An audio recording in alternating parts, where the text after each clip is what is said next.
Okay, so we had a crazy day in court today.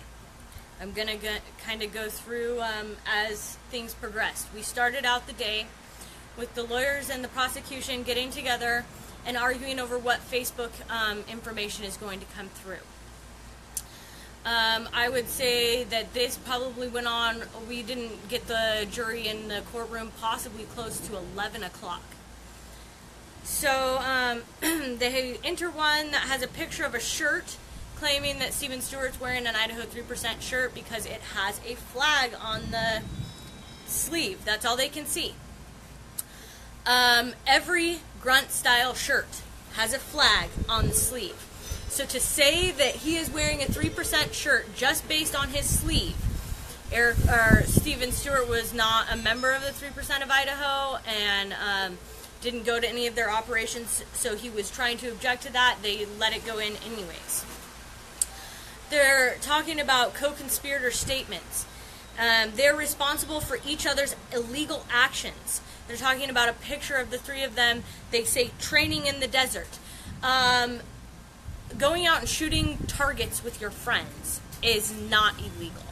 And it's not part of a conspiracy. And a lot of people, even people here in Vegas, do it. People do it all over the country. In fact, any good, lawful gun owner should be out using that weapon and familiarizing themselves with that weapon every single day. Like, the more you are familiarized with your weapon, the better gun owner you are. So to sit there and say that they are doing illegal actions because they're out shooting targets in the desert, it's crazy. So, this is the government's response.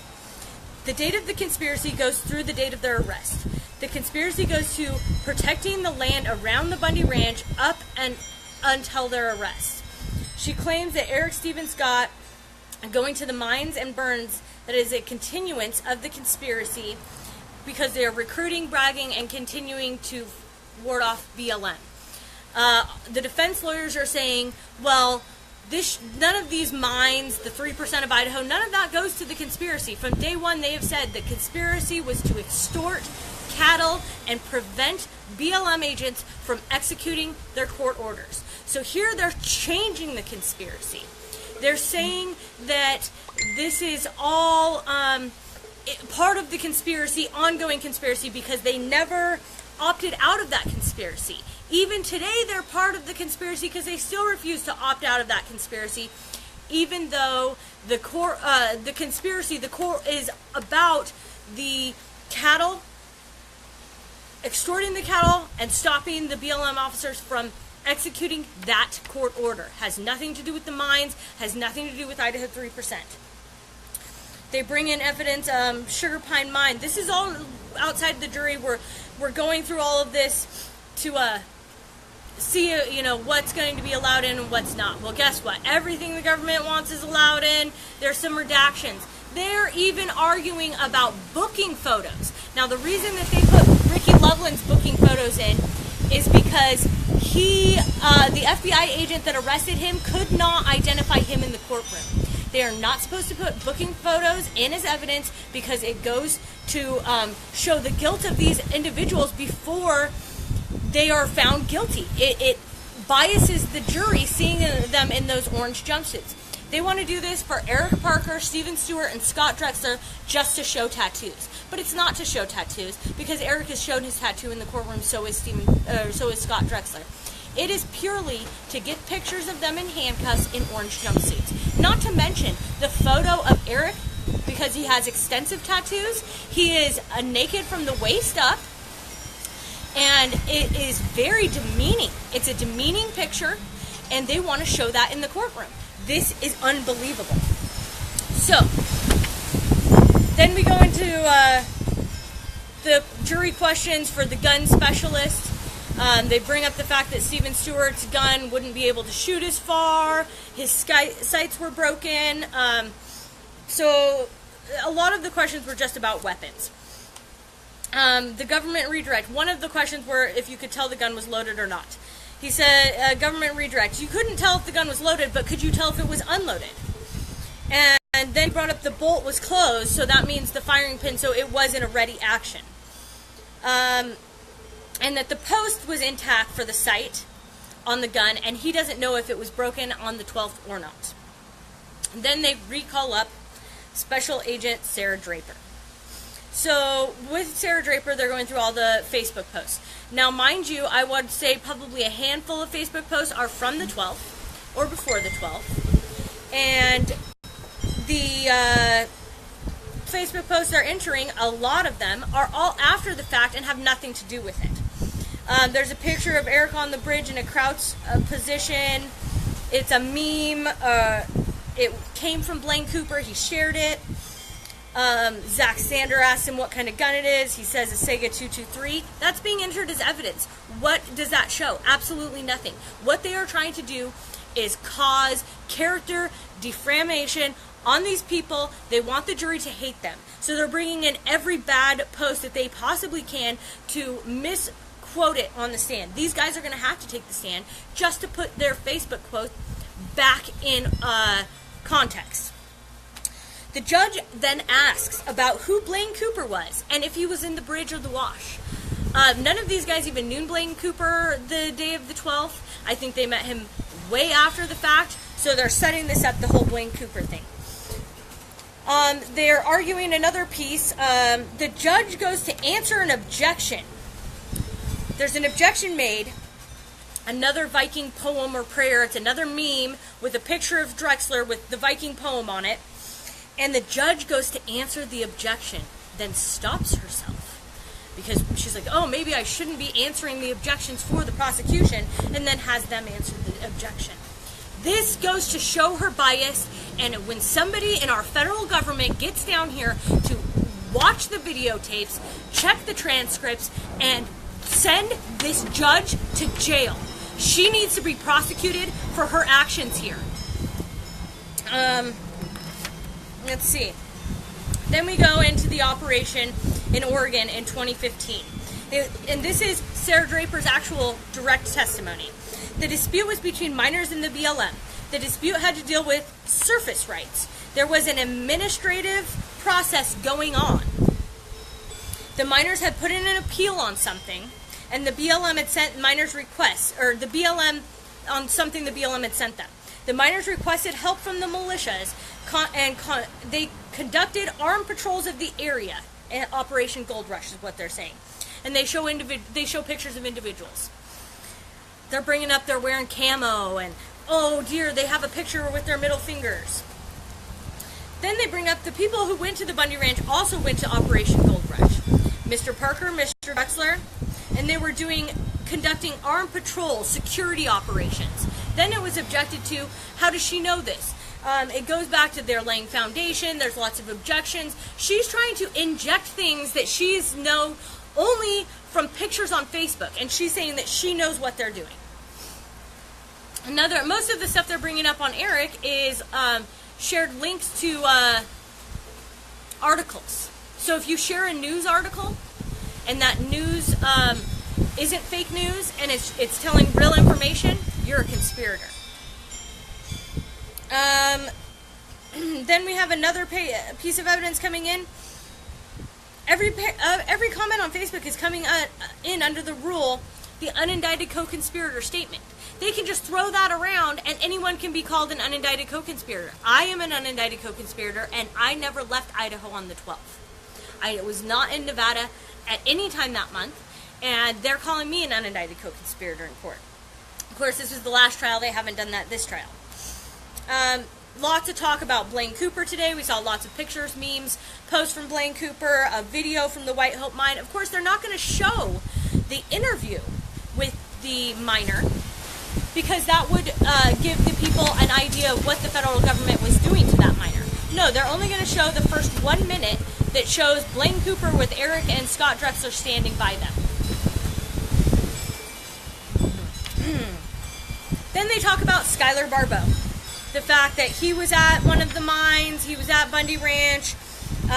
Eric does a post mentioning him, and then Eric does the post of the fact that he was kidnapped by U.S. Marshals and federal agents. Then Eric does this long, long post. And in this post, this is the post from the other day that we were talking about. They've redacted a couple lines from this post. One of the lines they redacted from this post was a line that said they had green-lighted snipers.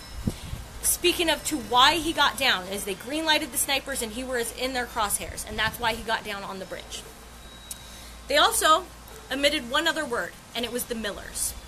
And he said something to the fact of he was approving of their vetting abilities so that people like the Millers were not there. They omitted the Millers. But at the beginning of the post, he talks about McVeigh. He doesn't say Timothy McVeigh, he says McVeigh. He talks about how McVeigh put a stigma on the movement and that all of these things that he did, and the judge and the prosecution is saying that he is adopting what McVeigh did, but not the way he did it. And that he's idolizing him and saying that what he did was bad for the movement, but what Eric does is good for the movement. So they let the McVeigh, even though we argue to have the McVeigh stuff taken out and redacted, they don't do it. They leave it in. And then when she reads the post, she doesn't just read the post. She reads the post and she says, "And who is McVeigh?" There's an objection. Hearsay. She can't speak to what Eric is talking about, but that's what she's doing here. They said, she said, well, it's Timothy McVeigh. They don't stop there. Who is Timothy McVeigh? Well, he's the Oklahoma bomber. He bombed a federal building. They elicit all of that information through her testimony. They go through a bunch more. An MSNBC article that Scott Drexler posts saying, "Nice picture, Eric." A profile picture of a 3%. They are demonizing the 3% in here. Another shared video, a call to action, Sugar Pine Mine, mostly an Oath Keepers video. So, they're jumping all over the place and using everything that other people have done against these people. If you share a meme on Facebook, it can end up in court. There's another, let's see, let's go back to what's really important. They go through Facebook all day long. All these different Facebooks. We have seen so many pictures of Eric Parker on the bridge from every angle possible, and the same picture over and over and over again. The lawyers have objected, accumulative evidence, and the judge just laughs it off and keeps it going. Same thing for Scott Drexler. Same thing, not as much for Steven Stewart, but we are seeing the exact same photos coming up over and over again. They're entered in evidence multiple different times, even if it is the same photo, because they say, well, we got from this media source, we got this from Facebook, and we got this from the person who took it. So the cumulative evidence here, all the evidence is just the pictures of them on the bridge. They don't have any of the body cam footage in, and if they do, they play 1 minute here, 1 minute there. No audio for the defense, but audio for the prosecution when it works for them. Okay. Then they play Steven Stewart's video while the BLM is leaving. And this video, the streets are lined with people with middle fingers. There's no guns pointed. This is another, in the previous trial, Tom Jenkins said that the streets were lined with white men pointing weapons at the BLM convoy. This is one of the videos that proves that that's not true. The BLM is going by, Steven saying, bye-bye, bye-bye, see you later. He, in the video, says, they threatened us with gas. He says, we were going to be martyrs if we had to. He did not say we were there to shoot federal agents. He said we were prepared to be martyrs if we had to. So, Tanasi gets up for cross-examination. The video leaving the BLM traffic driving past them. BLM was driving away. You hear Steven Stewart say they threatened us with chemicals if we didn't back down.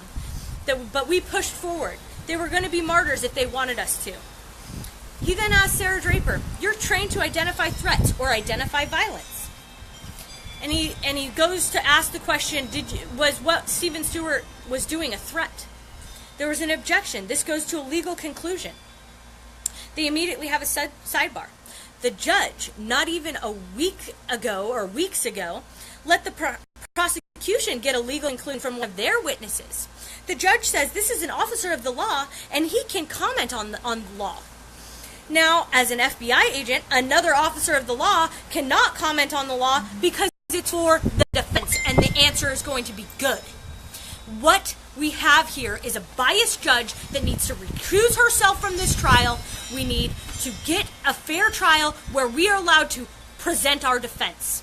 This is not okay, and every American should be upset about this. Of course, the objection is sustained, and he has to move on. Then he goes through and he starts saying, well, Stephen Stewart wasn't here, Stephen Stewart wasn't there. They've brought in this giant timeline. This timeline I had talked about before when Ricky Loveland was there. The timeline says, oh, Ryan Payne called Cliven Bundy.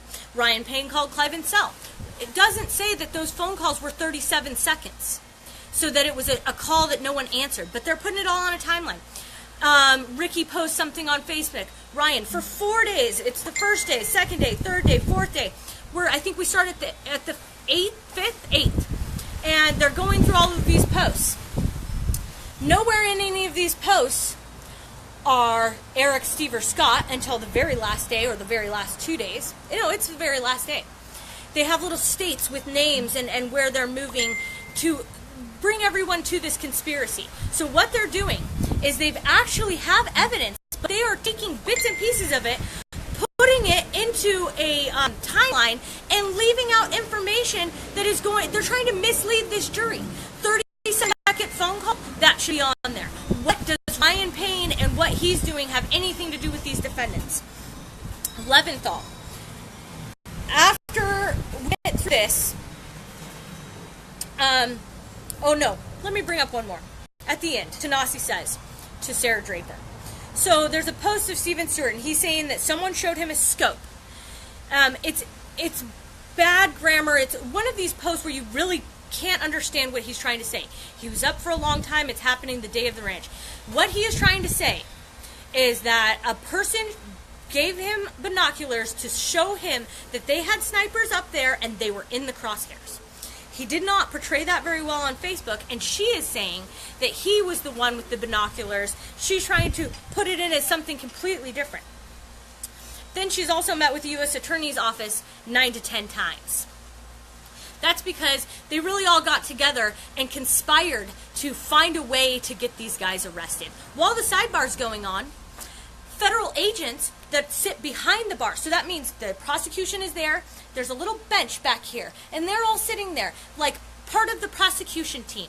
On the other side of the bench, we're not allowed out there, there's room for them to sit back behind the bench. They're doing this in front of the jury during the sidebar. This is unbelievable.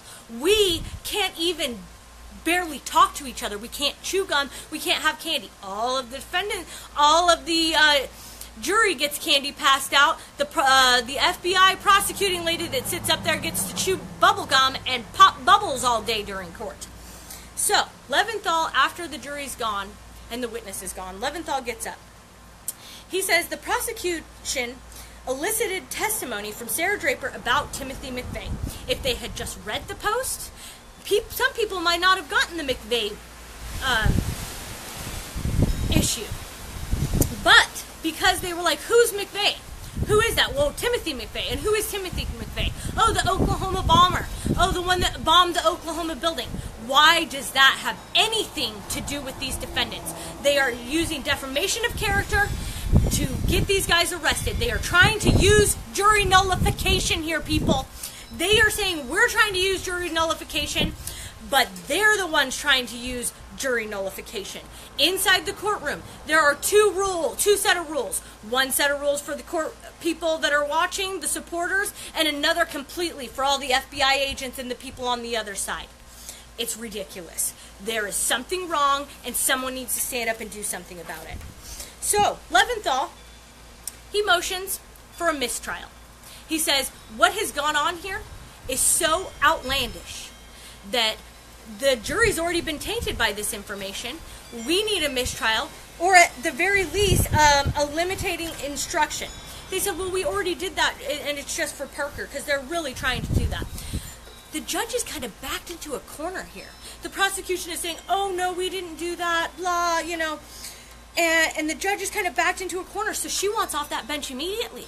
She's like, well, I deny your motion. I deny your motion for limiting instructions. until after cross-examination, and then you can put it up again. But until then, I really need 24 hours to look up. She's like, you know, you need to bring in case law and everything for this motion, and you need to go home and go through this. What she's really doing is giving the prosecution and herself time to cover their asses. She doesn't want to argue this out in the courtroom. Thank goodness for Leventhal to stand up and be like, this is not okay. What you're doing here is backwards. Not to mention the fact that the prosecution can ask for a legal definition from a person of law, but the defense can't. And the judge herself is going to call a sidebar. Not to mention that at the same time, when Tanasi asks a question to one of the civilian Park Service people, not a law enforcement Park Service, a civilian Park Service. Apparently, that's the difference between the ones that go around and check your licenses. He asked him about his fear, and that was eliciting information that was already in a pretrial motion that they are not allowed to talk about. And she asked if the prosecution wants a mistrial for that, and the prosecution says, no, we don't want a mistrial for that, but we want to see the defense's closing statements before they give them. So that time, it's okay. It's not okay for the defense to elicit that question, asking him about his fear that day, even though they're allowed to ask law enforcement officers about their fear. But it's okay if the prosecution elicits information about Timothy McVeigh that has no relevance and nothing to do with this case to make the defendants look bad. I don't even know what to say after all of this today. Not to mention that the marshals at the marshal's office, are giving me problems all day long. They're trying to pull me off of my game, which worked for half the day, by not getting me the clothing. We had it set up. I'm supposed to pick it up on Wednesday. I've been late for the last couple days. I showed up early this morning to pick it up this morning. The guy says, well, he can't tell what is what. And he says, well, I'm like, can you make sure they do it at lunch and I'll come back. I come back at the last break. This is the last opportunity because when we get out of court, the office isn't open, so it doesn't afford me time to go get it. So I have to use the little tiny bits of break that I do get, and the small hour lunch is not enough time to do everything and a live stream. That's why I haven't been doing the lunch updates, because I need time to get through myself and eat. So I'm only going to be doing at the end of day updates from here on out, because unless something amazing happens and we need to get it out right away. So, I come back at that break, and they say, well, didn't you talk to them? Didn't I talk to them?